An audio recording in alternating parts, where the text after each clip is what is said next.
வணக்கம் நட்புகளே. கடன் தீரணும், பணம் நிறைய சேரணும், என்ன பண்ணலாம்? பெருமாள் வழிபாடு மிகச்சிறந்த வழிபாடு.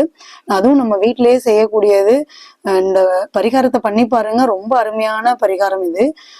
தினமும் நீங்க சாமி கும்பிட்றப்ப பெருமாள் படத்துல உள்ள மாலையில சந்தனம் போட்டு வச்சு குங்குமம் போட்டு வச்சுட்டு வாங்க. இது ஏன் நான் ரைட் சைட்ல வைக்கிறேன்னா, நமக்கு தான் அது ரைட் சைடு, பெருமாளுக்கு அது லெஃப்ட் சைடு. இந்த பக்கம் கீழேந்து ஏத்திட்டு போய் அந்த பக்கம் பெருமாளுடைய வலது கையில மேலேருந்து கீழே இறக்கிட்டு வருவாங்க. அப்பதான் அவர் கையில இருந்து நமக்கு அது கொடுக்குற மாதிரி ஆகும். கடன் அடையும், பணம் சேரும்னாக்கா கூரையை பிச்சுக்கிட்டுலாம் கொட்டாதுங்க.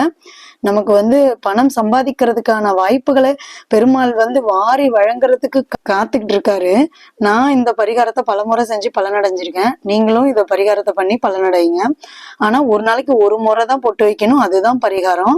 கண்டிப்பா கடன் தீருங்க, பணம் நிறைய சேரும். வாழ்க்கையில செல்வம் பெருகணும்னாலே பெருமாள் வழிபாடு மிக சிறப்பு வாய்ந்தது. அதுலயும் இந்த சிறப்பு பரிகாரம் மிகவும் சிறப்பு வாய்ந்தது.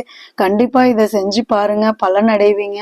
குறை ஒன்றும் இல்லை மறைமூர்த்தி கண்ணா, குறை ஒன்றும் இல்லை கண்ணா, குறை ஒன்றும் இல்லை கோவிந்தா.